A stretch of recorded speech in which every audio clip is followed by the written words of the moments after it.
오늘은요 4월 첫 주일입니다. 하나님께서 이번 한 달도요 복 주시고 지켜주시고 은혜와 평강 주심으로 이번 4월 한 달도 하나님과 동행함으로 하나님이 주시는 기쁨과 감사가 넘치는 4월 한 달 되시길 주님의 이름으로 축원합니다. 제가 선교지에 갔을 때나 단기 선교를 갔을 때 외국인 선교사를 만날 때가 있습니다. 그랬을 때 항상 첫 번째 질문이 너 어느 나라에서 왔니? 라고 물어보실 때가 많아요. 그러면 제가 한국에서 왔습니다 라고 대답하면요 그들이 꼭 하는 말 두 마디가 있어요. 첫 번째는요 주여 주여 아버지 이렇게 선교사님이잖아요. 그들은 이미 알고 있어요. 우리가 어떻게 기도하는지 동성 기도하는 것을 흉내내더라고요. 그리고 또 한 가지 더 말을 덧붙입니다. 어떻게 알았죠? 원고가 유출됐습니까? 또 한 가지 말을 덧붙입니다. 빨리. 이미 다른 나라의 사람들이요. 우리 한국 사람들이 빨리라는 문화가 되어 있다는 것을 이미 알고 있다는 것입니다. 몇 년 전에 피터 언더우드라는 분이요. 한국에 거주하고 있는 그 외국인을 대상으로 빨리 베스트를 10가지를 정한 것이 있어요. 이거 읽으면 여러분들 공감하실 겁니다. 한번 띄워주시길 바랍니다. 첫 번째 띄워주세요. 자판기에서 커피가 내려오는데 컵 잡고 기다리기. 커피 그냥 기다리고 있으면 다 마치고 나면 되면 되는데 우리는 어떻게 합니까? 항상 컵 잡고 기다리죠. 두 번째입니다. 버스 정류장에서 버스가 출발하면 뒤따라 뛰어가면서 추격전 벌이기. 외국인들의 눈으로 보니까 정말 희한하구나 라는 생각을 한답니다. 세 번째입니다. 화장실 들어가기 전부터 미리 지퍼 내리기. 네, 많이 봤대요. 이렇게 우리가 고속도로 이렇게 올라가다 보면 그런 외국인들이 보면 와 진짜 신기하다 이렇게 생각한답니다. 네 번째입니다. 삼겹살 다 익기도 전에 먹기. 예. 다섯 번째입니다. 엘리베이터에서 2초도 못 참고 닫힌 버튼 누르기. 여러분 다 그렇게 하고 계시죠? 여섯 번째입니다. 영화관에서 엔딩 자막이 끝나기 전에 일어나기. 예. 저 한 가지 더 붙일게요. 축도하고 있는데 나가기. 제발 그러지 마세요. 예. 일곱 번째입니다. 3분 이상 둬야 하는 컵라면은 3분도 되기 전에 뚜껑 열기. 다 공감하시죠? 여덟 번째입니다. 화장실에서 볼일 보면서 양치질을 하기. 예, 이런 분 많이 봤습니다. 특별히 도서관 가면요. 남자 화장실에 가면 화장실 보면서 이렇게 양치하는 분들 되게 많아요. 아홉 번째입니다. 인터넷 웹사이트가 3초 안에 안 열리면 닫아버리기. 예. 열 번째입니다. 편의점에서 음료수 구입한 뒤 먼저 마시고 계산하기. 얼마나 목이 말랐으면 그랬겠습니까? 그런데 우리가 외국인들이 보기에는요. 이게 굉장히 얼마나 참 경이롭다. 정말 빨리 하는 사람들이 한국 사람이구나 라는 생각을 했다고 합니다. 저는 이 10가지를 이렇게 보면서 웃기도 했지만 우리의 영적인 부분도 아마 이런 조급증에 빠져 있는 것은 아닐까라는 생각을 그런 물음이 생겼다는 것입니다. 우리가 조급해서 일을 그르치고 일을 망칠 때가 얼마나 많습니까? 그런데 우리는요 영적인 부분에 있어서도 빨리라는 그런 의식이 우리 안에 있을 수도 있다는 생각이 들었습니다. 오늘 본문은요 우리가 어떤 길을 결정하고 나아갈 때 우리가 어떤 태도를 가지고 가야 하는지에 대해서 잘 보여주고 있는 묵상할 수 있는 부분이 많은 오늘 본문이라고 할 수가 있습니다. 오늘 본문을 통해서 하나님께서 주시는 그 지혜로 채워주시는 은혜가 각자에게 있으시길 주님의 이름으로 축원합니다. 사랑하는 성도 여러분, 흔히들 우리가 세상을 살아가는 것이 무엇을 걷는 것과 같다라고 비유할 때가 많습니까? 막막한 광야를 걸어가는 것 같다라고 말하곤 하죠. 광야에서는요, 방향을 찾을 수가 없어요. 표지판이 있는 것도 아니고요, 허허벌판이기 때문에 방향을 잘 찾을 수가 없습니다. 또 어떤 위험이 도사리고 있는지 예측할 수가 없는 것이 광야입니다. 또한 갈 길은 아주 먼데 혼자 걸어가야 하는 그 길이기 때문에 정말로 외로움을 느끼는 곳이 바로 광야라고 할 수가 있죠. 그래서 우리가 살아가는 그 인생을요 광야의 비유할 때가 많다는 것입니다. 15절을 보겠습니다. 같이 읽겠습니다.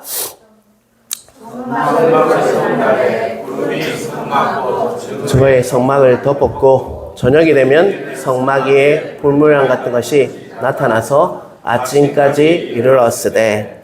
이제 본격적으로 지금 이스라엘 그 백성들이 어디로 나가려 합니까? 광야로 이렇게 나아가는 그 모습을 보여주고 있어요. 그런데 15절에 보면 성막 위에 무엇이 있다라고 말씀하고 있냐면 구름이 있다라고 말씀을 하고 있다는 것이죠. 이 구름이 15절과 16절을 통해서 볼 수 있는데요. 구름이 저녁이 되면 어떤 모습으로 변한다라고 얘기하고 있죠? 불 모양이 되었다라고 이야기를 하고 있죠. 다시 말하면 낮에는 구름 기둥이고 밤에는 뭐라는 것입니까? 불 기둥이다라고 말씀하고 있다는 것이죠. 그런데 구름 기둥과 불 기둥이 저는 두 개인 줄 알았어요. 처음에 성경 공부를 할 때 그렇게 생각했어요.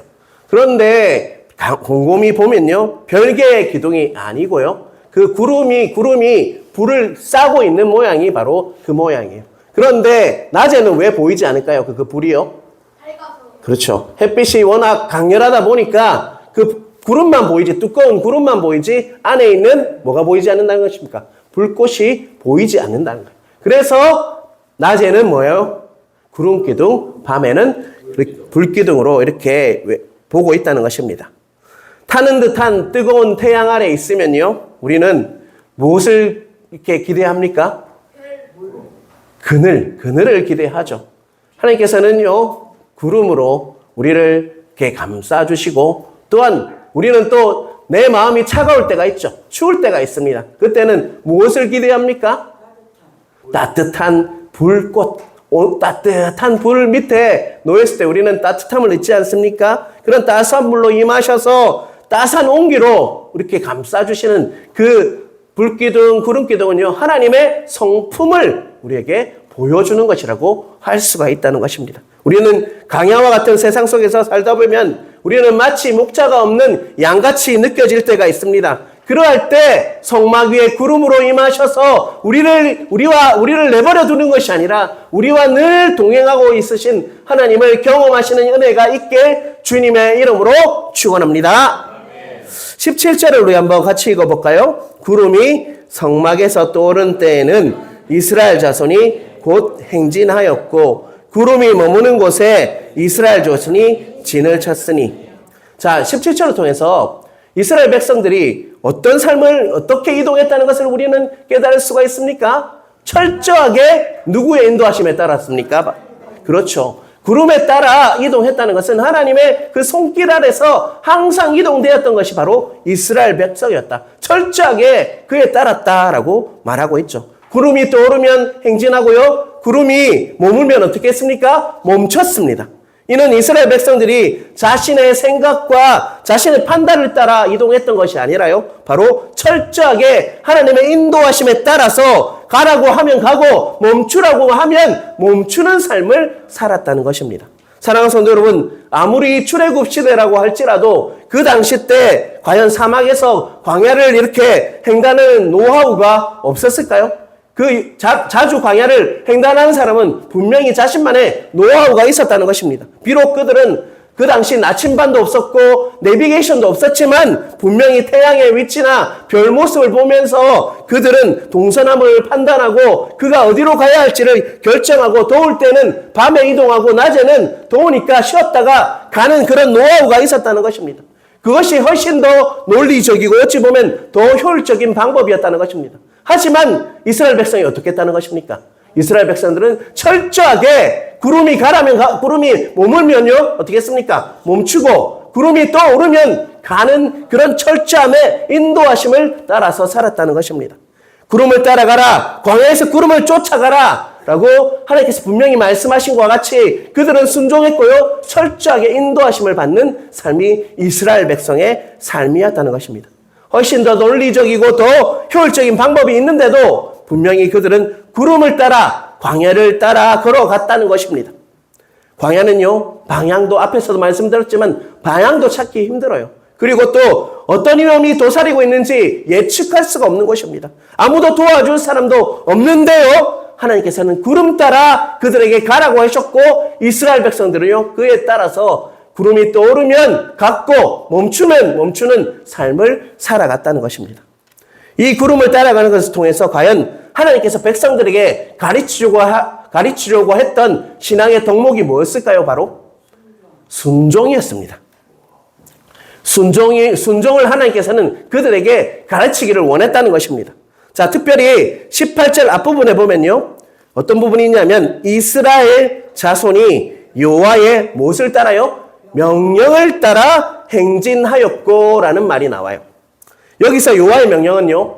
이렇게 언어로 보면 여호와의 입입니다. 여호와의 입이라는 말이에요. 이스라엘 백성들에게 직접적으로 말씀하시지 않았지만 무엇을 이용했습니까?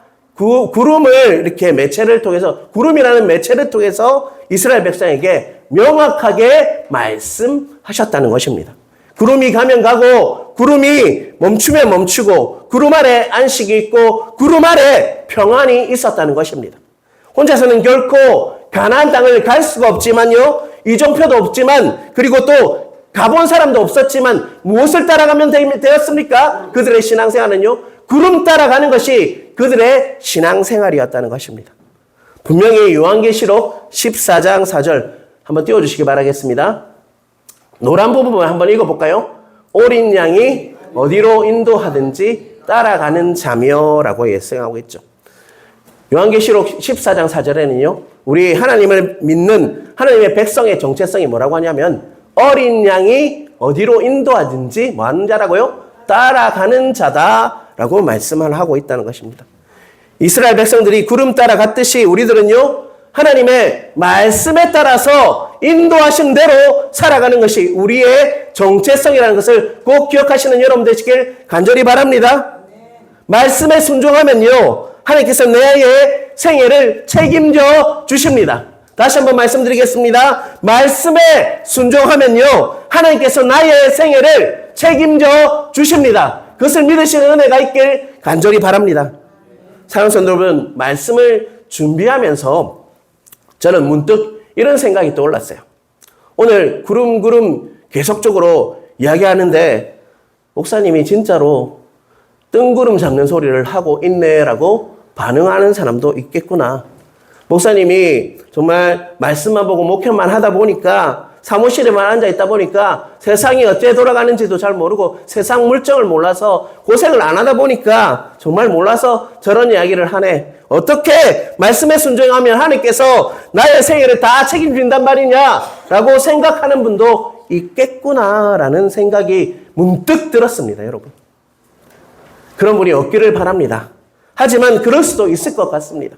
왜냐하면 저도 그래도 이 땅에 살고 있는 그런 사람이기 때문에 저도 이 땅의 현실을 완전히 모르지는 않지 않습니까? 그래서 그런 생각도 할 수가 있겠구나라는 생각이 들었습니다. 사랑하는 성도 여러분, 하나님의 말씀에 순종하라. 그리하면 하나님께서 책임지신다라는 신앙의 원리가 마치 뜬구름 잡는 소리와 같은 것처럼 들려도 믿음의 원리로 취하시고 그 길을 걸어가시는 은혜가 있길 간절히 바랍니다. 정말 쉽지는 않습니다. 저도 많이 이렇게 경험하지만요. 정말 쉽지 않습니다. 말씀 따라가면 정말 다 책임지신다는 그런 말씀이요. 내가 그대로 살아가기가 참 쉽지 않다는 것을 너무나도 잘 알고 있습니다. 왜냐하면 내 생각도 있고 내 상식도 있고 내 판단도 있는데 그거 다 내려놓고 그 말씀을 따라서 기도하면서 주의 뜻을 구하면서 사는 것이 결코 쉽지 않다는 것입니다. 다시 한번 말씀드립니다. 구름 잡는 소리처럼 들려도 말씀대로 사시는 은혜가 있길 주님의 이름으로 축원합니다. 구름 잡는 소리처럼 들려도 보여도 기도하면서 주님의 뜻을 구하면서 살 수 있기를 주님의 이름으로 축원합니다. 왜 그렇습니까? 그것이 바로 우리의 신앙이에요. 그것이 바로 주의 길을 따라가는 자의 사명이라고요.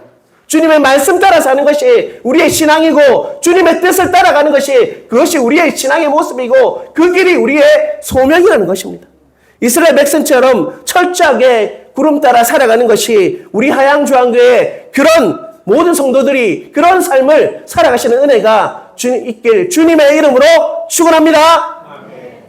19절, 20절, 21절을 보겠습니다. 같이 읽겠습니다. 구름이 성막위에 머무는 날이 오랠 때에는 이스라엘 자손이 여호와의 명령을 지켜 행진하지 아니하였으며 혹시 구름이 성막위에 머무는 날이 적을 때에도 그들이 다만 여호와의 명령을 따라 진영에 머물고 여호와의 명령을 따라 행진하였으며 혹시 구름이 저녁부터 아침까지 있다가 아침에 그 구름이 떠오를 때는 그들이 행진하였고 구름이 밤날 있다가 떠오르면 곧 행진하였으며.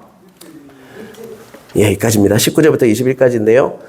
구름의 이동과 정지 시기를 예측할 수 있는 사람이 있을까요? 아무도 모르죠. 그죠? 19절의 말씀처럼 구름이 머무는 날에 갈 데가 있는 반면에 또 20절에는 뭐라고 하고 있죠?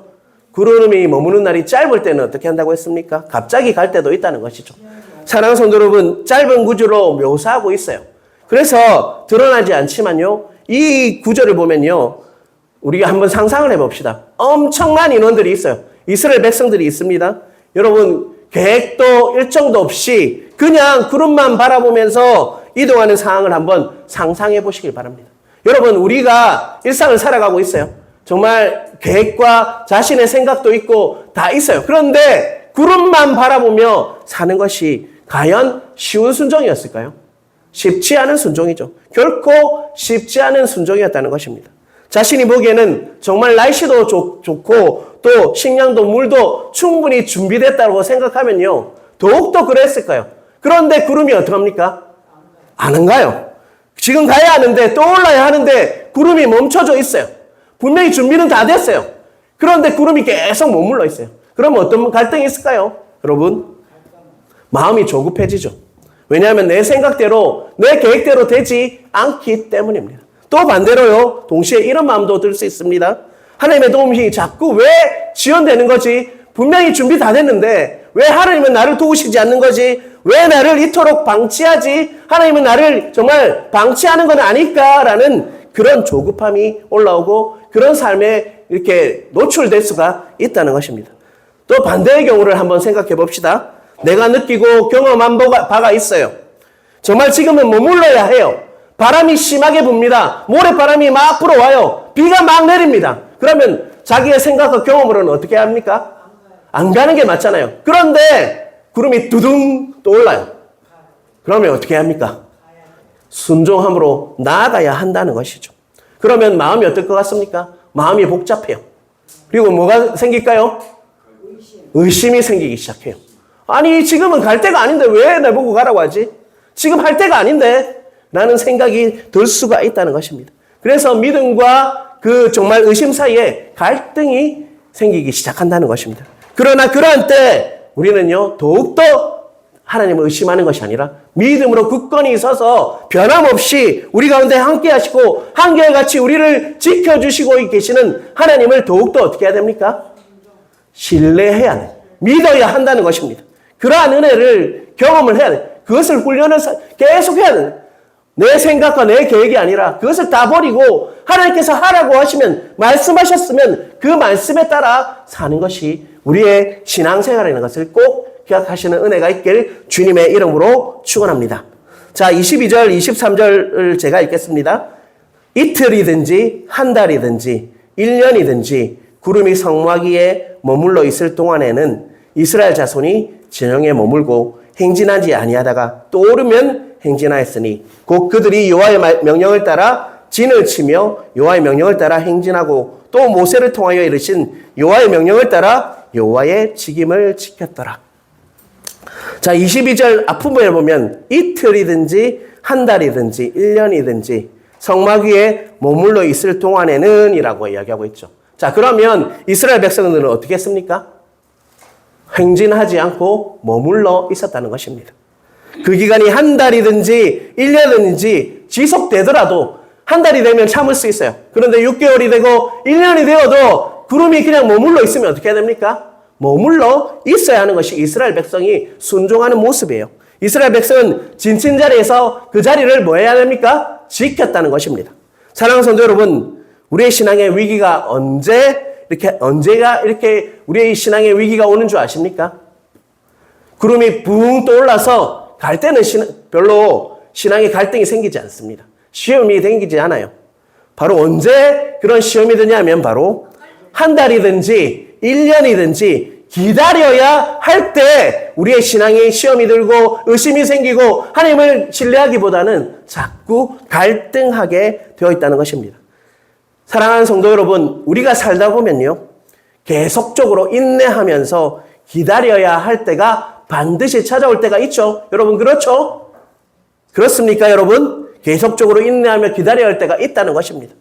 우리가 꼭 기억해야 할 것은요, 기다리는 시간도 하나님의 뜻 안에 포함되어 있는 시간인 것을 꼭 기억하시는 은혜가 있길 간절히 바랍니다. 그런데 구름이 언제 떠오를지 모르는 상황 속에서 무작정 기다리는 것은요, 빨리빨리에 익숙한 우리의 신앙 경험상 정말 그것이 참 힘들다는 것입니다. 우리가 신앙생활 할 때도 그런 게 너무 많아요. 기도할 때 응답이 이루어지지 않으면 자꾸 갈등한다는 것입니다. 하나님을 정말 신뢰하기보다는 의심이 자꾸 생겨요. 내가 분명히 기도하고 있는데 왜 이루어지지 않습니까? 구름이 떠올라서 가야 하는데 왜 말씀하시지 않습니까? 계속 왜 머물러 있는 겁니까? 라고 고민할 때가 있다는 것입니다. 교회를 오면 빨리 부흥해야 되고요. 또 많은 사람들이 더 채워져야 되고, 다음 세대를 우리가 기도하고 있다면 무언가 일어나야 되는데 일어나지 않으면 자꾸 갈등하고 하나님을 신뢰하기보다는 의심할 수가 있다는 것입니다. 모세가 하나님의 명령에 따라 시내산에 들어갔습니다. 백성들은 모세가 하나님을 만나러 갔으니까 빨리 정말 하나님의 말씀을 가지고 오겠지라고 했지만 그 기간이 어떻게 됐습니까? 점점 길어졌다는 것입니다.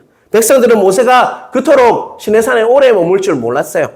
자, 백성들이 기다렸지만 모세가 오지 않았습니다. 그리고 백성들은 어떻게 됩니까? 시험에 빠지게 되죠. 백성들이 아론을 다그치자 아론은 무엇을 만듭니까? 금송아지를 만들고 말았다는 것입니다.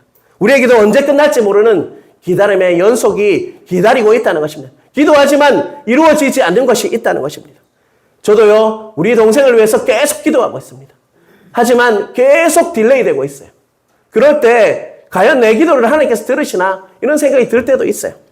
우리 가족과 친구들의 구원이 이루어지도록 우리는 기도하며 기다리고 있습니다. 또한 오랫동안 해결되지 않는 인생의 문제가 분명히 하나씩 있어요. 그 문제를 기도하고 있는데도 이루어지지 않을 때가 있다는 것입니다. 여러분, 오늘 본문을 잘 적용하시길 바랍니다. 우리는 이런 시간을 보내며 때로는 조급한 마음에 하나님을 원망할 때가 많다는 것입니다.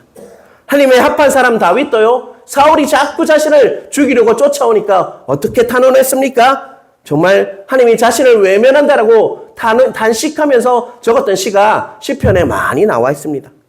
바로 그것이 시편의 탄식시라고 할 수가 있죠. 우리는 어떻게 이 시간을 견뎌야 할까요? 다윗은 그 문제를 탄식은 했지만요, 해결하려고 성급하게 나가지 않았죠. 그리고 나서 기다림이 오래될수록 그는 하나님 앞에서 잠잠히 하나님과 깊은 교제를 했다는 것입니다. 하나님께서 움직이실 때까지 잠잠히 하나님과 교제하는 자리에 머물러 있었다는 것입니다. 하나님께서는 그 시간을 통해서 다윗을 뭐 했을까요? 정말 하나님의 합한 사람으로 빚으시고 온유하게 만드시고 그를 정말 빚으셔서 하나님의 그 정말 말씀에 온전히 순종할 수 있는 자로 빚으셨다는 것입니다. 우리가 기다리는 시간은요, 어찌 보면 하나님께서 우리를 뭐 하시는 시간인 것 같냐면 준비하시는 시간인 것을 잊지 않으시는 여러분 되시길 간절히 바랍니다. 그 시간이 길어지면 길어질수록 우리는 더 많이 준비하는 시간이 우리에게 주어진다는 것입니다. 준비되었을 때 정말 실전에 나가면 우리는 그런 자는 어떻게 됩니까? 열심히 준비한 자는요, 반드시 실전에 나가도 열매를 맺게 되어 있다는 것입니다. 여러분, 자꾸 어떤 일이 딜레이 되고 있습니까? 그 시간은요, 하나님과 더 깊이, 하나님과 그 교제 안에서 우리를 준비하고 이렇게 이끄는 그런 시간인 것을 명확히 깨달은 은혜가 있게 주님의 이름으로 축원합니다. 사랑하는 성도 여러분, 구름 따라가 가는 그 길이요, 오히려 조금 돌아가는 것처럼 느껴질 수가 있습니다. 왜 하나님께서는 돌아가게 하시지라고 느낄 수가 있어요. 또 오히려 그 길이 평탄한 길이 아니라 돌무더기가 많은 그런 물퉁물퉁한 자갈밭이 그런 길일 수도 있어요.